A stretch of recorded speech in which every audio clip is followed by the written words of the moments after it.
Welcome to Between the Lines. This is the show we do twice a year, an update from Congressman Chuck Fleischmann, one of the most influential congressmen on international defense, energy. He is what we call one of the top cardinals in the top 5 or 6 ranking congressmen in Washington, and he's got a lot to talk about today. He's been traveling, he's done things, and we look to him for a lot of stuff.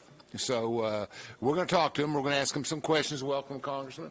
Great to be with you, Alan. About our 9th or 10th show. So one of my favorite shows I do, and I do shows all across the country. So thank you. It's a privilege to be with you. We're glad. Well, these are your people. Yes. I mean, Morgan County, Roane County, and Anderson, and now all in Knox. Actually, not a lot watching Knox, but we're building a big group. These are the people. We were talking about this earlier. When I first won 14 years ago, that's right. We won our election in Anderson and Roane counties. That's right. And gave us the margin to win. So thank you.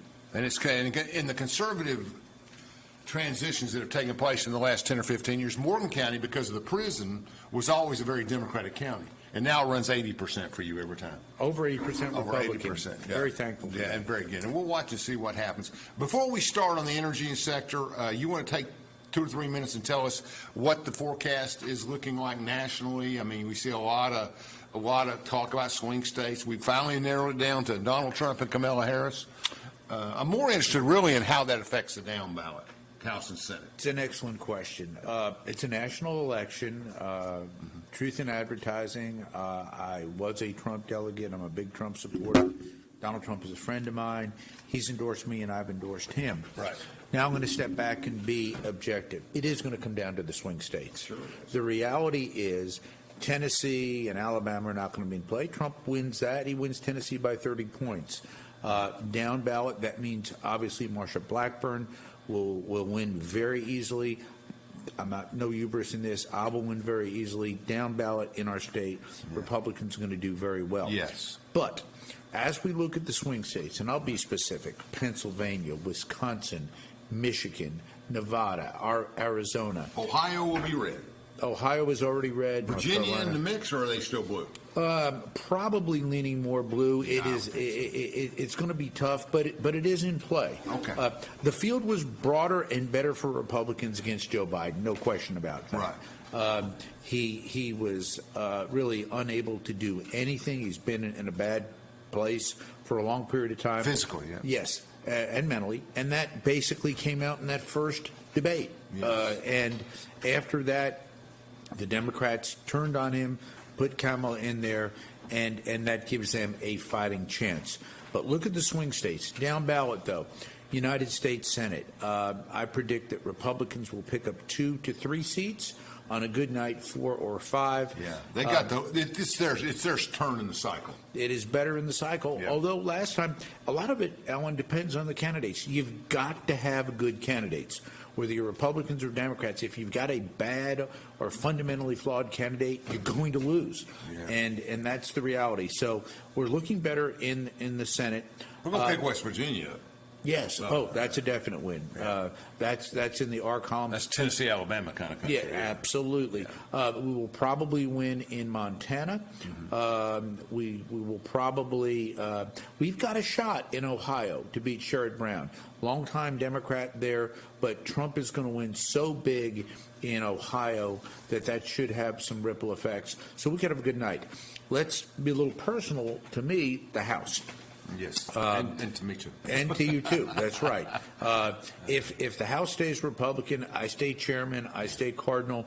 That means that I write the energy and water bill for the House as I did last year and this year. Let's capture. That means every energy site in the country, the laboratories, the science, from the ORNLs and the Y12s to Sandia to Hanford cleanup to Livermore. It doesn't matter where you go. Yep. You're writing the bill to fund those. That's my bill. But where is my heart? My heart is in Oak Ridge. Okay, yes. I love Oak Ridge in Anderson and Roane County. I mean, this is my passion. I've had presidents, Donald Trump. I've had prime ministers, presidents of other countries. When I travel, they say Chuck Fleischmann. That's synonymous with Oak Ridge. Sure. And I love this community. And because I'm chairman, I have roughly about $8 billion of federal investment flowing into this community. That's the best investment the federal government makes. No question. Thank you. So it means so much to me. Yeah, it does. It really does. Okay. Well, anyway, so there we are. So we got, if the House continues Republican, which is less likely than the Senate, but more likely than not. Correct. And so I think we've got a lot going on there. We've got some good things. But we've never had a House member in the state of Tennessee with more influence than Chuck Fleischmann has right now. So it's important to everybody in Tennessee. Are we at the point where we can talk about the French and Oak Ridge? Not yet. Okay. So we'll come back to that in a future show. We'll just say that we've got one of the biggest announcements in Tennessee history coming up in September. Okay. I am so thankful for that. 4th, isn't it? September 4th, something yes, like that. But again, Oak Ridge wins again. Why? Because they're the best. Yeah, that's right, and they have good leaders like you. And that and state leaders as well at times. Okay, so the focus of this show is international. Where is America in the mix of everything that's going on in the Middle East, everything that's going on in Europe and everywhere else? Let's just start with the big fish. My understanding as a regular citizen, and I have so much work to do and 2 jobs that I really don't read as much as I should. I'll read an hour a day, but basically, Russia has spent 2 years pounding the eastern side of Ukraine. Ukraine drops the slip pitch, comes around to the north, and invades Russia from the north. Is that correct? That is correct, okay. And that is a very good summary of what's happened. But if I can fill in a little bit, please. Putin thought that when he attacked Ukraine, he was going to move right through there within 30 days and accomplish his goals. He was wrong. A huge miscalculation. Did he ever plan on taking all of Ukraine? I don't know. Yeah. We don't know. But what surprised us was we thought that perhaps he would make an incursion in one part of the country. The fact that he had an overall attack all across the nation. Now, his casualty rate, staggering, anywhere between 200 and 400,000 casualties. Never counted on that. Ukraine has showed steadfast resolve to fight this war and to win this war. Being candid, if you look at the Ukrainian map, the Russians have taken large amounts of Ukrainian territory. If you were looking at the map, you can look in the east, and as they swing around all through the south, there are areas that now are Russian occupied. But you hit it on the head. A surprise attack by Ukraine in the north into Russia, where there was actually no fighting going on, major incursion into Russia. I've characterized this as a Doolittle moment. If you remember, historically, at the beginning of World War II, we were not doing well. The Doolittle raid on Tokyo. This is one of those moments where they actually went in. Putin has had to move out over 200,000 citizens. It's a huge incursion. Another punch in the gut. You say he's moving them out of that zone so they don't get killed? That's right. I mean, so what do I think? What is killing Russians? Is there air or is it all ground? I mean, what's the military use? It's the Russian, sadly, and this surprised me, but the Russian way of handling combat is to overwhelm with numbers. They did it in World War II. But what happens then is you have high casualties. Yes. It forces you throw everybody at them. Yeah, that's right, and it forces Ukraine to use their arsenal, their ammunition, but a high casualty rate and the like. But this incursion in the north has been very successful. It's been very tactical. I've been in Eastern Europe and Central Europe, several countries, 7 countries, to a country. They are concerned about Russia. They are backing Ukraine. They are putting monies into their budgets to make sure that Ukraine is funded. I was at one place where they said Ukraine had actually 47 different types of armored vehicles, some American, some German. But you can imagine that if you were put in a vehicle, you might be in a French vehicle today and a German vehicle tomorrow. Very interesting dynamic. You would need digital schematics for every different thing you do, probably, et cetera, et cetera. In America, there's been mixed support for the Ukrainian war effort.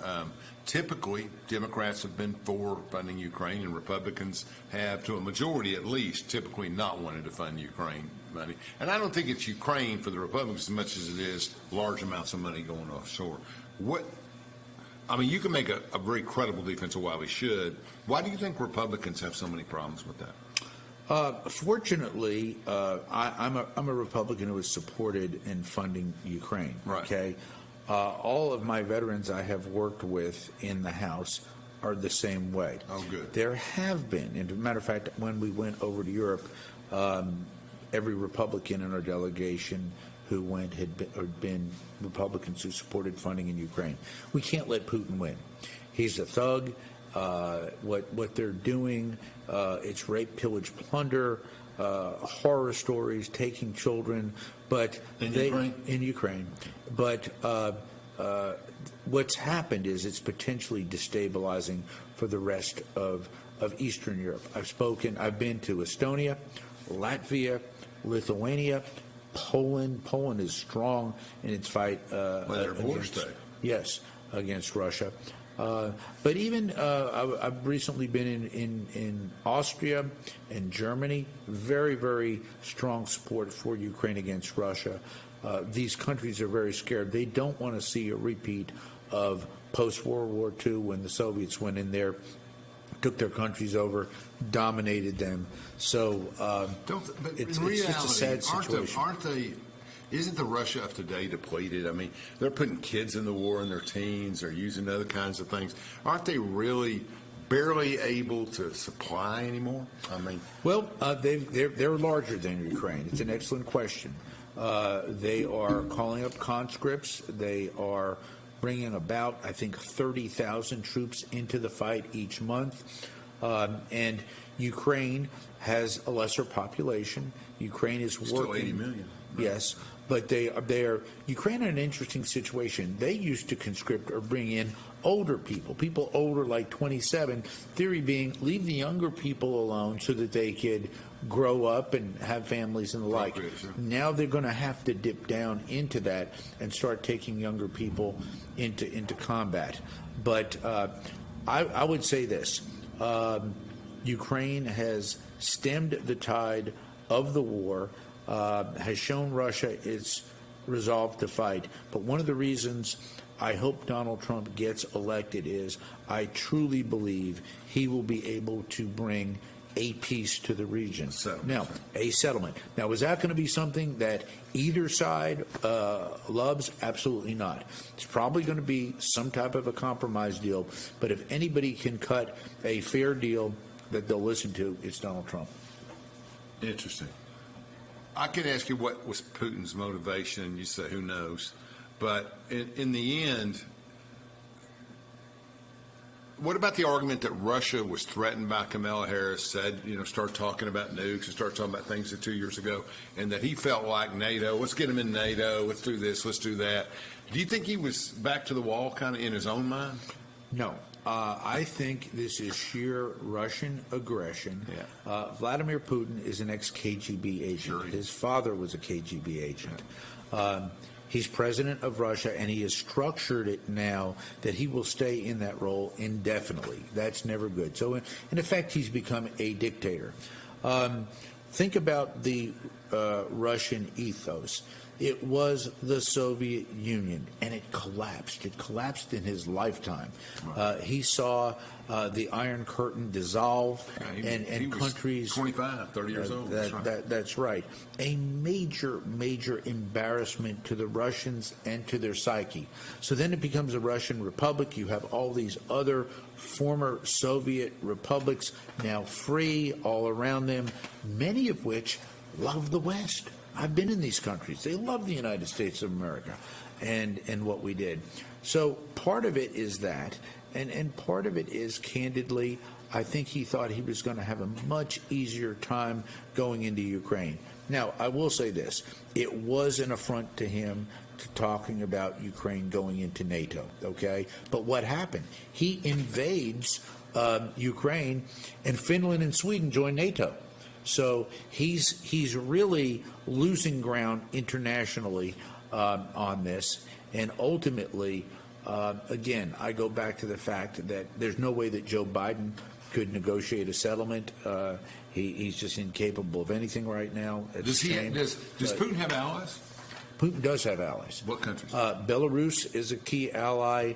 Unfortunately, Slovakia has moved in his column recently. Czech Republic, I've been in, is very, very strong for Ukraine. And surprisingly, Orban in Hungary has really actually moved closer to Putin and to Russia. That's been a bit of a disappointment. And, of course, China. China is Russia's big ally. China is aghast that Russia has done so poorly in Ukraine. It's been an embarrassment. It's been an embarrassment. What did the Chinese do? Just financial help, weapons help? Well, probably they're not going to send a million troops to Russia. No, they will not. China is watching from afar, watching us from afar, and watching the West. Unfortunately, and I've seen this in my trip not only to Eastern Europe but to Central Europe, China is everywhere. Yeah. And even in countries that are friendly to us, I'll be specific. I was in Austria a couple of weeks ago. It's in Vienna, beautiful city. And I asked them, I said, are the Chinese here? Oh, yes. Are you doing business with the Chinese? Oh, yes. But you love the United States? Oh, yes. But China is here and they're dealing. So they've got just a larger game plan, a longer term plan. Russia is inept. They do some things well. Sadly, they do nuclear weapons well. And it's outrageous that they're threatening to possibly use a tactical nuclear weapon on the battlefield. Joe Rubio and I were talking about that at ETEC today, that we have to condemn that type of rhetoric coming from anywhere. But that's right. Absolutely. So how tactical can a nuclear weapon be? I mean, I've read, but I mean, they're now they can restrict them to like a 2 or 3 mile radius, right? Well, that is correct. Not radiation, but that's right. Well, and even the radiation, we do not want to ever see a nuclear weapon used again anywhere, a large one or a tactical. Sure. But what a tactical is, it's for a smaller purpose to basically take out or do something in a smaller orbit. But there will be a radiological component to that, and it may in fact be lasting. So we don't want it. The real danger in that is escalation. What does the United States do? And again, that's a commander-in-chief decision. I got you. If there is ever a use of a tactical nuclear weapon on the battlefield in Europe by the Russians, very scary. Does it escalate? How do we respond? Do we do nothing? Do we respond in kind? Do we let our allies who have a nuclear capability respond? Those are open questions, and we hope those are questions that we never have to face. Absolutely. We'll take a break, and we'll be right back. We're going to talk about Iran for a little bit. Sure. Okay. From Oak Ridge, Tennessee, IB3 Global Solutions conducts operations around the world to enhance the U.S. national security posture and minimize radiological and nuclear threats. IB3 Global Solutions. Mission first. Fan Gear Barn is Oak Ridge's source for new and vintage sports fan gear from around the world of sports. Find your favorite team gear at Fan Gear Barn, located at 977 Oak Ridge Turnpike, across from the hospital. Open 10 a.m. to 7 p.m., 6 days a week. Closed on Sundays. Looking for a college with online programs that work for you? Roane State offers flexible courses so you can go to class when it's convenient. Roane State will be there every step of the way to ensure you succeed with resources like tutoring, advising, and counseling. Find out if you can complete your degree 100% online and on your time. Get started today. Visit roanstate.edu/online to explore your options. At Navarro, we partner with our clients to advance clean energy and deliver effective solutions for complex challenges in the nuclear and environmental fields.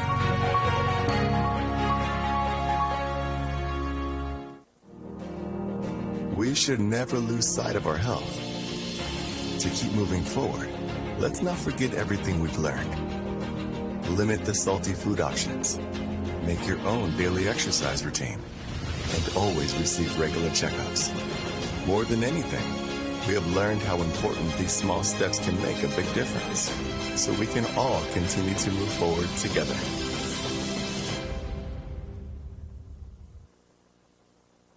Feeling overwhelmed with your business finances? At P&L Business Services, we handle all your bookkeeping, payroll, and tax needs. From federal tax returns to QuickBooks training, we've got you covered. With over 25 years of experience, we provide customized packages to fit your business. Focus on what you love most, building your business. Let us take care of the rest. Call 865-294-4792. P&L Business Services, empowering you to grow your business. All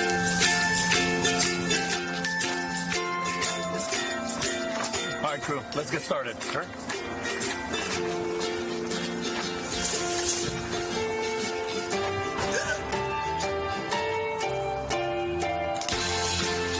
Don't ignore the law. You must call 811 at least 2 to 3 days before any digging project so you can avoid hitting our essential buried utilities. For digging projects big or small, make the call to 811.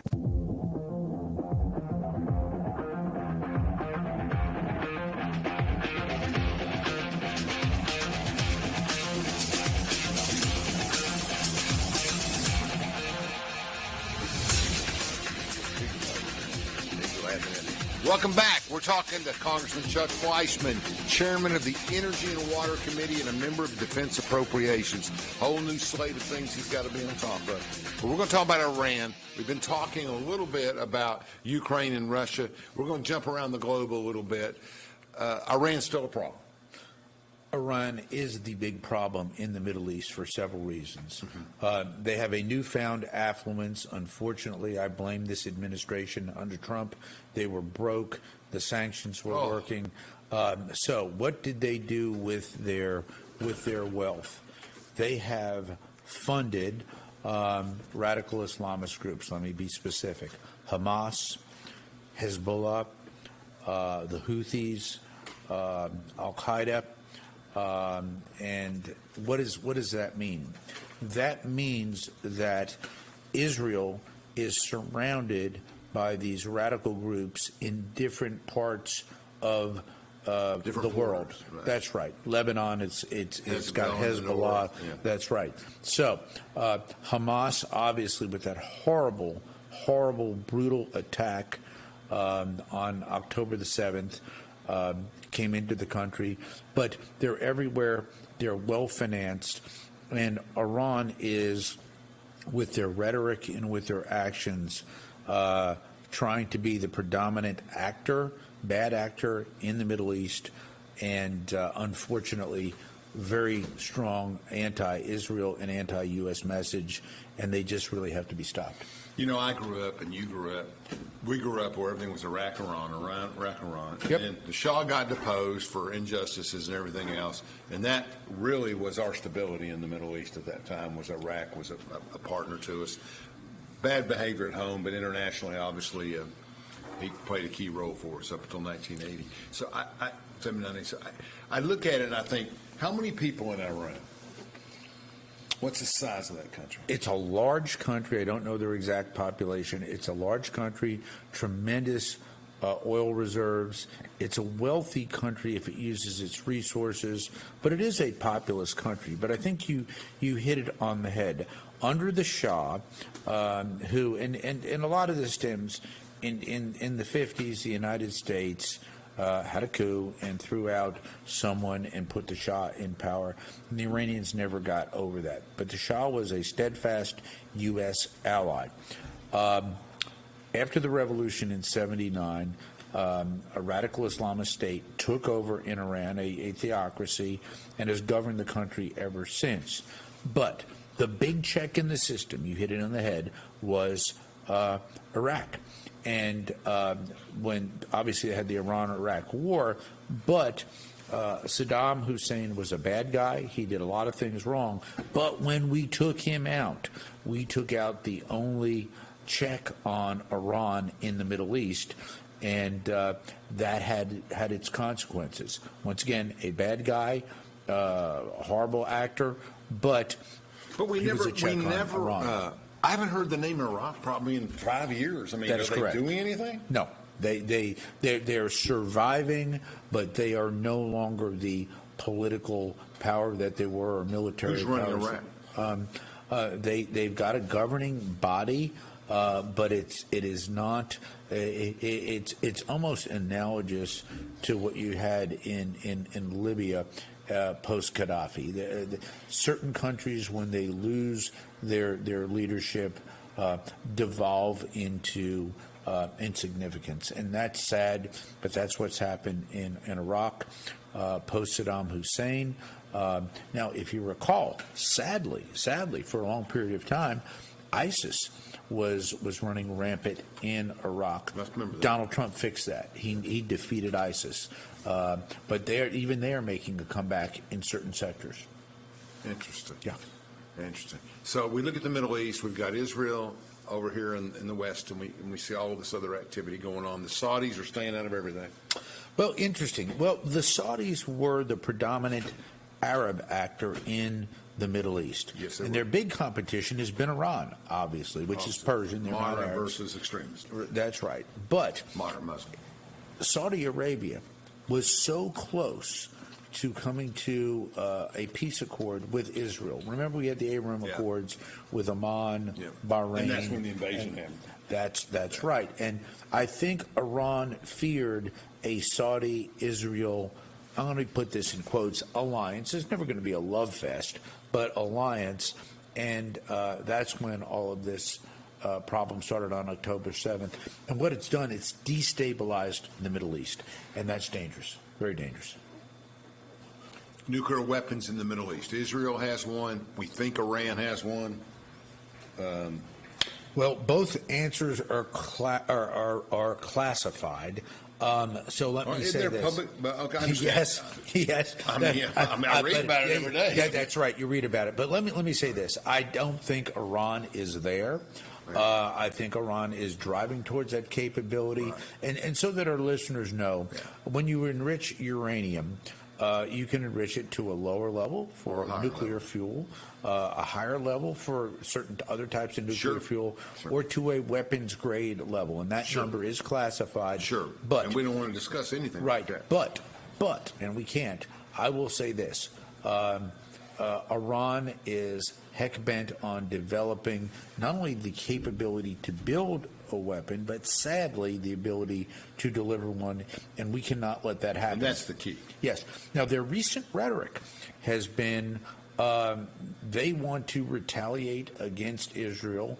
They've said for the past month that some type of an imminent attack would be coming. I hope not.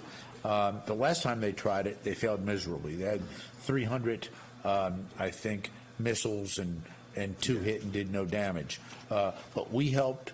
Other countries helped in the region and knocked that out. But if they were to do that, I would not be surprised to see Israel come back with a major and strong counteroffensive. On the same level as whatever they receive. Or more. Or more. And let's go. The Sky Dome is not classified. I mean, you know, that's Israel's defense missile system. The Iron Dome, yes. The Iron Dome. I've seen it work. Tell us what that is. Okay.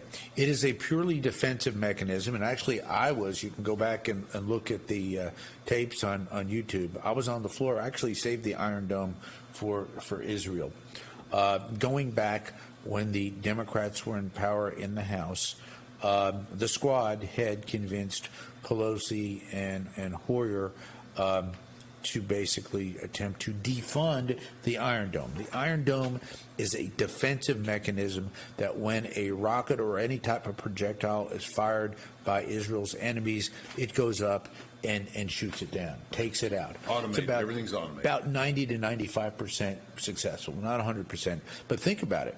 Poor Israel is having thousands of these, even prior to October 7th, sent into its country by its hostile neighbors. So Iron Dome is purely defensive. Now, who would want to defund that? That just doesn't make any sense. Well, the squad did. And what happened was the Democrats got caught. And I'm not trying to play Republican versus Democrat. I'm just telling the truth. You can watch it on the floor. The Dems got up one after one and said, no, we don't want to defund Iron Dome. Of course we want Iron Dome and the like. And then I was just managing time on the floor, okay, just doing housekeeping work, if you will.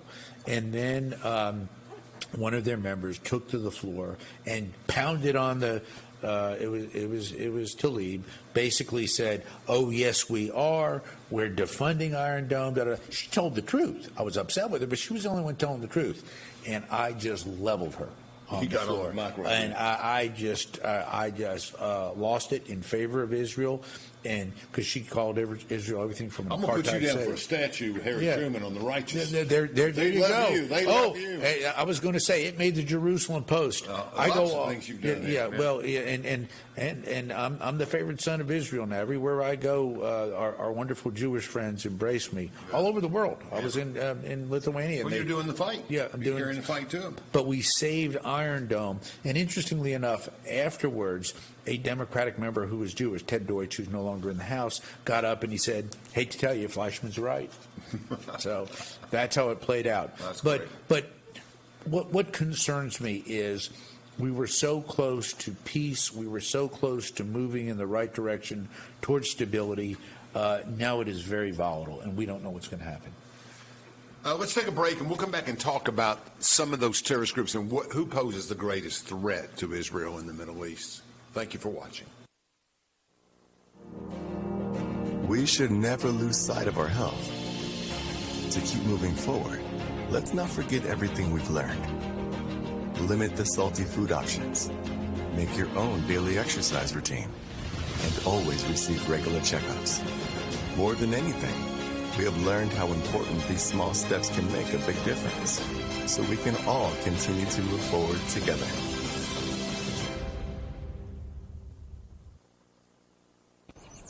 Looking for a college with online programs that work for you? Roan State offers flexible courses so you can go to class when it's convenient. Roan State will be there every step of the way to ensure you succeed with resources like tutoring, advising, and counseling. Find out if you can complete your degree 100% online and on your time. Get started today. Visit roanstate.edu/online to explore your options.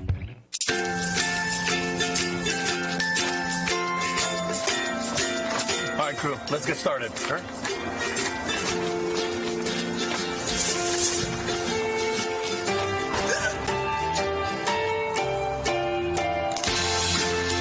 Don't ignore the law. You must call 811 at least 2 to 3 days before any digging project so you can avoid hitting our essential buried utilities. For digging projects big or small, make the call to 811. Feeling overwhelmed with your business finances? At P&L Business Services, we handle all your bookkeeping, payroll, and tax needs. From federal tax returns to QuickBooks training, we've got you covered. With over 25 years of experience, we provide customized packages to fit your business. Focus on what you love most, building your business. Let us take care of the rest. Call 865-294-4792. P&L Business Services, empowering you to grow your business.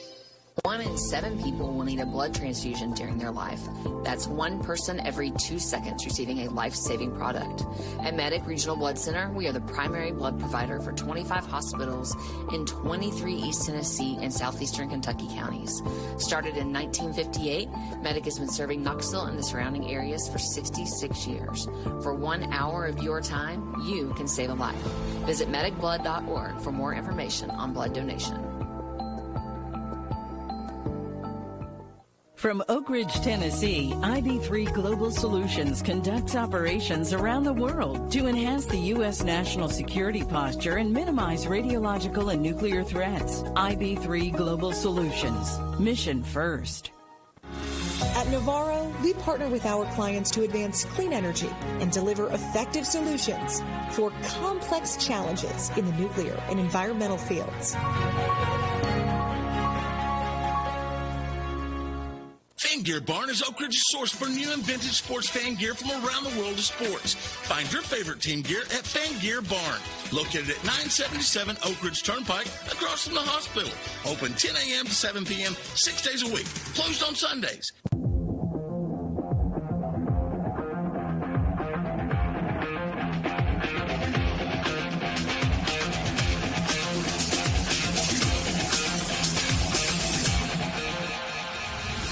Welcome back. We're talking to Congressman Chuck Fleischmann about international affairs and how the United States is faring and what we're doing and different aspects of leadership. But we're also mainly talking about the situations and geography around the country and what's going on. And we're talking right now about terrorist activity around Israel. Who's the biggest threat? It's really a group Iran kind of thing. Well, Iran, because they're the bank. They're Yeah. funding it. It depends. Obviously, the Houthis have been very dangerous and sadly effective. Where are they working out of? I don't know. They're working out of Yemen. And Okay, and of course they're affecting shipping and that type thing. Hamas is been sadly very effective in their attack on Israel. They're paying a high price for that. They've been in Gaza, but now of course they're in the West Bank as well. Hezbollah has been there a long time. Hezbollah is actually part of the government in Lebanon. It's a strange situation. When I actually landed in Lebanon years ago, they were at the airport. They left us alone. We had to leave the country by 7 o'clock that night. But what's happening with Hezbollah now? Did you fly as a congressman? Yes. Okay.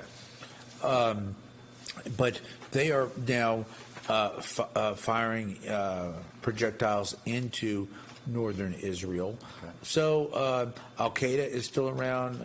ISIS is still around.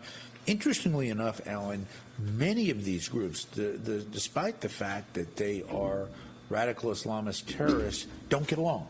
You'd think that they would. They're not really unified. It's amazing. However, they all pose a threat. Do they some come Shia Sunni? I mean, are they different types of Muslims? Absolutely. As you know, Iran is a predominantly Shia Muslim country, right. but yes, that's correct. They were predominantly Sunni, but and most of the Muslim world is Sunni, but a lot of the ISIS funding was Sunni related as well. So yes, sometimes that comes into play. Other times you'll have Shia on Shia groups that just disagree and don't jihad. It's kind of interesting, but hopefully, my fervent prayer is for peace in the Middle East. Again, it's going to take strong American, United States leadership at the top. Let me be clear. I think we need Donald Trump back in the White House. Will Donald Trump shut Iran down right away? I think he will. Yeah, I think so. I think his first order of business will be Ukraine. And talking to Putin and getting that resolved. It needs to be the border. Second order of business, will be the Middle East, and I think he can get it done. But yes, and then the border. The sad part about the border is it's been such an abysmal failure. Biden-Harris, they incentivize it. Alan, we don't know who's here. No. I was in a briefing with Senator Haggard he had for law enforcement and some others, and I went with my wife, who's a county commissioner, and I'm telling you, and a probation director, but she got in there, and I'm telling you straight up, it's not the 500 workers that are coming through, the 5,000 workers, it's the 300 we don't know anything about. They don't even go the same route. They go to the left. That's right. And hit the blue lights and come north, right? We're talking China. We're talking people on the terror watch list. Right. I went down to the border. Went to the border with President Trump. It was a fascinating trip on Air Force One. Yeah. He's always a lot of fun to be with. You never know what he's going to say, and you just enjoy it. That's the truth. But but be that as it may, he speaks his mind. I'll say that much. I like the Mets. He likes the Yankees. So what are we going to do? You like the Red Sox. But be that as it may, going to the border, 137 different languages spoken. I went down there to speak my rudimentary Spanish, which I love to speak, and I spoke a little of it, but not much. It was 137 different languages. 137 different languages where? People coming into the border that they actually had to get interpreters to talk to these people. People coming from all over the world? All over the world. They're being shipped in there? Yep. Very sad. I mean, your cooks at the Mexican restaurants aren't the only people coming in, are they? That is correct. And we need them. They're the kind of people we need. We would have thought that, and prior to this, it would have been the Triangle countries. And speaking Spanish. Tell the people Triangle countries. Honduras, Puerto Rico, not Puerto Rico, Honduras, Caribbean countries. Yes. Costa Rica. Yeah. And the like. Yeah, they marched all that land a few years ago. Remember, everybody was coming in. They were all hiking from everywhere and busing in. And now it's just it's gotten Guatemala. It's gotten more sophisticated. Yeah, I think the operation's gotten more sophisticated. But I mean, is the wall up? Do we have a wall? Parts of the wall have been built, but they're not manned. That is correct. And sadly, it's sporadic. But what was so sad, and I used to be ranking member on Homeland Appropriation, and we would go down there, and Alan, with the best technologies, we need the wall, but we need the other technologies. And every time you'd come up with a technology that said it would stop the immigration, the Democrats would look the other way until it was too late. They incentivize it, and again, I'm trying not to be political, but call them out for it. Biden and Harris said, come on in, please come on in, and then it created a mess. Crime, drugs, all kinds of other problems, but very, very sad. And again, we don't know who's here. What states are the most impacted? Clearly the border states, Texas, Arizona, California. But really, every state in the union is impacted in this because we don't know where they've gone. We don't know what they're going to do. One of the things we said in campaigns this year was every state's a border state. That's correct. That's correct. But the big cities, these crazy sanctuary cities, which we can never have in the great state of Tennessee. Thank you, Tennessee legislature. But these sanctuary cities that were all in for these illegals now can't afford the bill for these illegals. They're just getting drained. And it's minorities in many of those cities are upset about it. Very much so. Yeah. Very much so, because they're saying, my goodness, here we are in situations, legal citizens. And we can't get our benefits. And we can't get our benefits, and we want more. And now, literally, people who are illegals coming in and getting far better treatment. Yes. It makes no sense. Makes no sense. And it should have never happened. It was political pandering by the radical left, Biden and Harris. And what upsets me, and again, I'm all in for Trump, but what the media is trying to do with Kamala Harris is make her into something that she's not. No. She's far left. She was a terrible senator, a horrible vice president, a terrible border czar. Nice lady, okay, Why nice does lady. Robert Kennedy just terrible. like her something? Don't know. He doesn't like her. He doesn't like her. And I see Robert Kennedy before this thing is over endorsing Trump. I really do. Maybe tomorrow. Yep. And doing something. It's an odd endorsement, but you take it. You take it. Common enemies make good friends, don't they? Yep. And it's going to come down to those border, those swing states. I guess my argument is, being in that industry, is would he be more valuable staying as an independent candidate and pulling votes? I mean, how many Robert Kennedy people are going to say, oh, Robert endorsed Trump, let's jump over there? I don't see it. It's an excellent question. But the question is how many Democratic votes is he actually getting? Now, he's been basically nullified by the Democratic establishment. I would poll that. Yeah, that's right. And they are. Both sides are polling it. The one thing you can be sure of, and I see polling data almost every day, both sides are polling it accurately. They know what's selling. They know what's not. Well, they need to figure out what's the best move for Kennedy if he's going to help Trump. Right. I mean, if staying in's better, he needs to stay in. If getting out's better, it's getting out. And you're going to see Vice President Harris sing from the middle. She's not in the middle politically, but she's going to be singing from the middle because that's where she's going to try to go out in these swing states and try to convince either independent voters or voters that were perhaps leaving Biden. That suburban housewife that left Biden, that younger voter that said, I'm not going to come out and vote for Biden. I mean, Biden was in a free fall. It was a sad comedy of errors for them, a sheer disaster. And then they made their move. So they've given themselves a chance. I predict, I could be wrong, but I predict a Trump electoral landslide in November. You know, I'm looking back now and I'm thinking Barack Obama was a moderate. I'm looking back and saying, I don't know. He has said, and I know President Obama, I served in the House when he was president. He says today, and I believe him, that he would never have governed the way he did then now. In other words, he would govern much further from the left. And but he did enough damage with the Affordable Care Act and Dodd-Frank. Thank goodness he didn't get cap and trade, but two pieces of legislation that really, really hurt this country and didn't solve the problem. And and this new thing, I must have missed something. I'm working day and night, Steve, but taxing capital gains before you sell the product, I mean, in housing, it's insane. It's crazy. I mean, it's insane. Folks, what that means, what Harris is saying is that if you own a $200,000 house or $140,000, and it doubles in value like many have around here in the last 5 years in Tennessee because we do things right and people are moving here. So if it goes up, they want you to pay taxes on that gain before you sell that house. That's crazy. It is crazy. And stocks, too. Yep. So, and that's the voracious appetite of spending that the Democrats will have. She's talking about wage and price freezes. They don't work. They never did. Even liberal economists said, no, we can never do that. Right. And so getting pretty close to pure socialism, pure communism here. That's right. They love the federal government. They love the largesse of the federal government. They love deficit spending. They don't like defense. They're wrong. They don't like border security. They are radical left on every issue, and that's not where middle America is. Now, let's face it, I'm more conservative than the average American. I concede that. In the great state of Tennessee, that sells very well.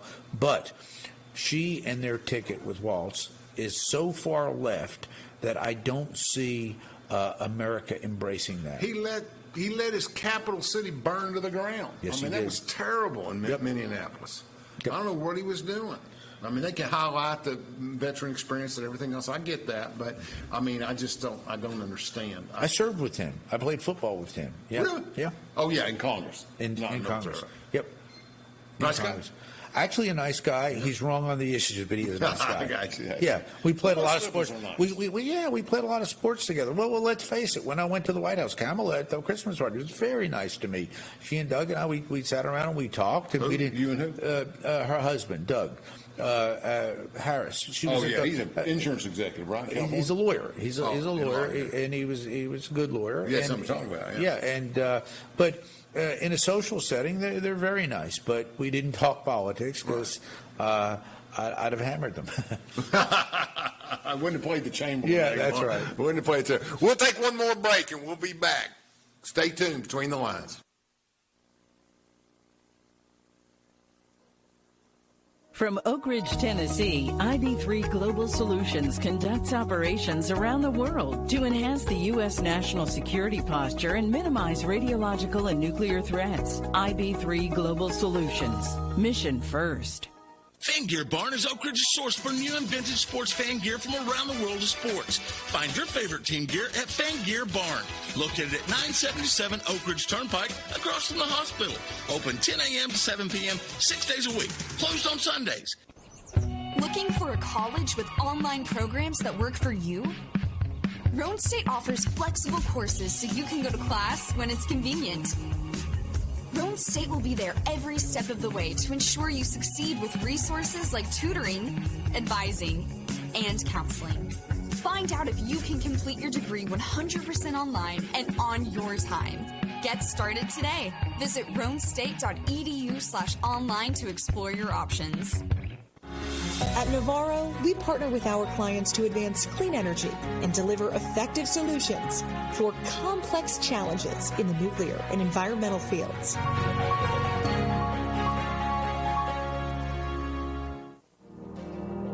We should never lose sight of our health.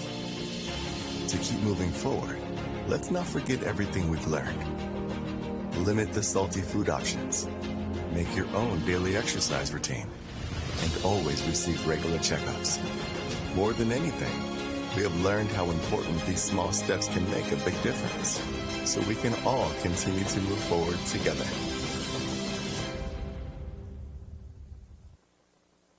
Feeling overwhelmed with your business finances? At P&L Business Services, we handle all your bookkeeping, payroll, and tax needs. From federal tax returns to QuickBooks training, we've got you covered. With over 25 years of experience, we provide customized packages to fit your business. Focus on what you love most, building your business. Let us take care of the rest. Call 865-294-4792. P&L Business Services, empowering you to grow your business.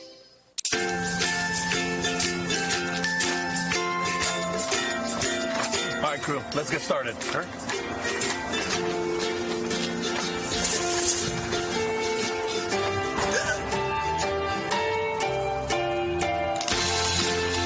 Don't ignore the law. You must call 811 at least 2 to 3 days before any digging project so you can avoid hitting our essential buried utilities. For digging projects big or small, make the call to 811.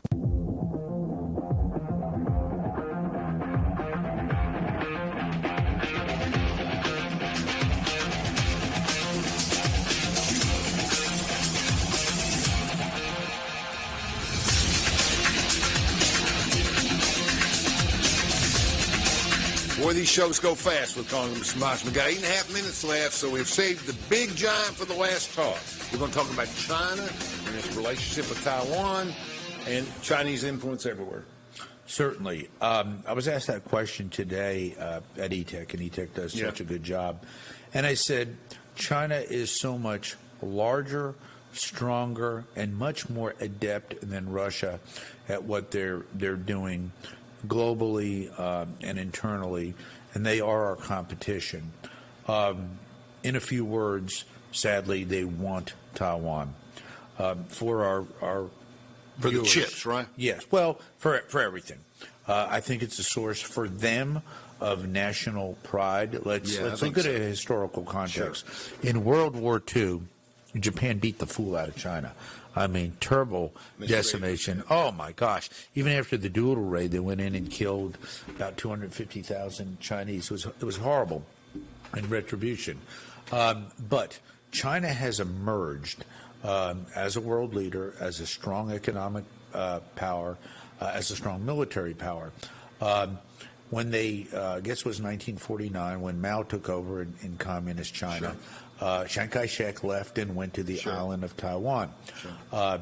Taiwan is China's largest trading partner still today, but Taiwan has been a strong U.S. ally. But how can, when you say China's Taiwan's, you mean trading partner? Yes. I mean, there's not enough in Taiwan for China to make any money. I mean, so. Well, they trade back and forth at an economic level that is very high. Taiwan that big? Yes. Taiwan's got a very strong economy. It's more than chips. How big is it? It's environment. Well, it's only 24 million people, but it's a smaller island. But I mean, the size of Alabama? So affluent, yes, and so technologically advanced. Right. And we saw, candidly, when China gave up, well, when the lease expired on Hong Kong, it was a 100-year lease to the British, maybe 99 years, but 100 lease to the British. When they got that back, that became one of their crown jewels. And sadly, totalitarian rule came into Hong Kong. They want Taiwan. We want to protect Taiwan. We have agreed over the years to do that, as does the West. I hope and pray that Taiwan is safe. Militarily, they are very strong, but they just don't have numbers. They could just be overwhelmed by China's not only military might, but sheer numbers. I hope and pray that China does not move on Taiwan, but they've made it abundantly clear that they want that island. What's the consequence of the Chinese making that move? The move that we make.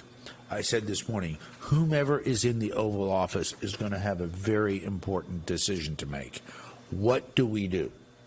And that's why I think we need a strong executive like Donald Trump there. If China makes a move on Taiwan. Military invasion. Right. Do we come in to defend them? Okay.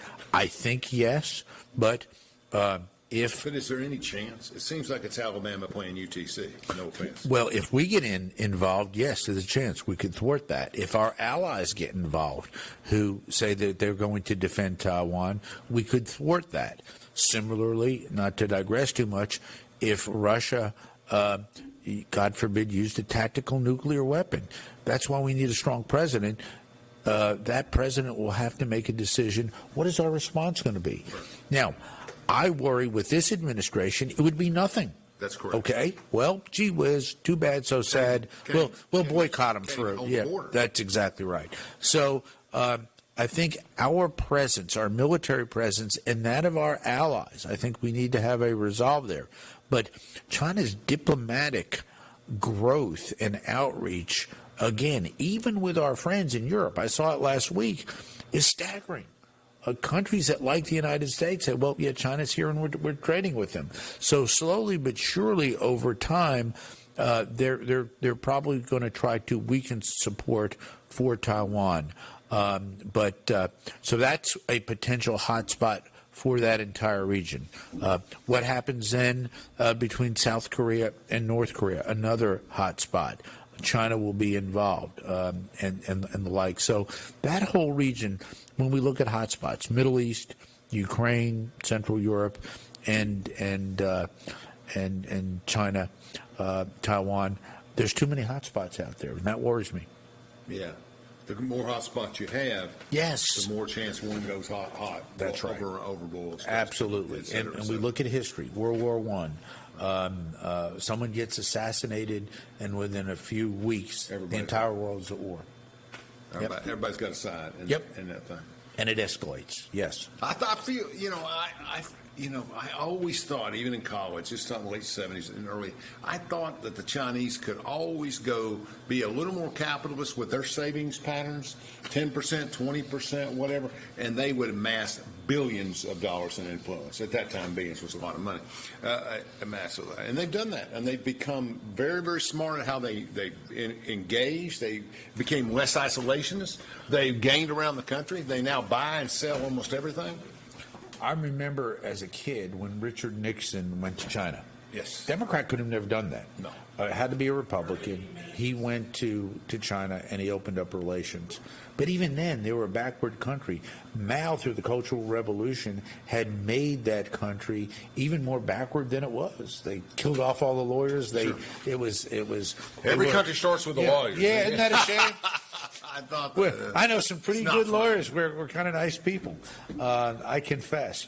But the reality is, China now is state-run, and they claim to be communist. But my gosh, their business models are very reckless and in favor. They will actually go in to areas and promise all around the world, Africa, South America. And even in Europe. We'll build a dam. We'll build irrigation. That's right. We will do this, and by the way, you're going to owe us. And that owing might be a naval base. That owing might be, well, now you can't pay your bills, so therefore we will take something in trade for that. And you can do that when you have money? Yes. That's no different than a loan shark in New York. That's exactly right. It's the same thing. And they've been very effective. Yeah. And I've had people tell me, I'm the nuclear congressman. I'm Oak Ridge's congressman. I try to sell American new nuclear all over the world. Right. And they say, Congressman, when Americans come, we get a lecture. When the Chinese come, we get a deal. And that's scary. Because it's not hard to understand. So we've got to get back on track and start competing and start winning. I'm going to say this as a very partisan conservative Republican. We need to start working as Americans on an American team to win, because when we do that, Alan, it's amazing. And that's why I love the Oak Ridge community so much. Republicans and Democrats here have their differences. Arm and R. We know some of the R's and some of the D's. The business community comes together. Academia comes together right here. I mean, we literally stun the rest of the country right here in East Tennessee and the world. I've heard people say... We have 1 minute left, so let's talk UT football for a second. Oh, yeah, good, yes. Yeah, because you're a UT alum and you're a big Orange fan, so you're going to be up here for the opener? I'm going to be at every home game. I will be here for Tennessee UTC. Tennessee UTK. That's a tough one for you, both in your district. Right. Well, our good friend Kendall Jackson's playing on UTC. But I'm a Tennessee Vol. That's my alma mater. UTC, I love. That's my constituent. And I was so glad that a fine young man, my godson, chose the University of Tennessee at Knoxville. Yeah, my son. Means a lot to right. Caleb is a Vol. I thought he was going to go with his sister, with his Aunt Jeannie, my sister. Never happened. There you go. We're getting ready to go, folks. We'll have another show in a couple of weeks. We're going to follow up on domestic. Thank you.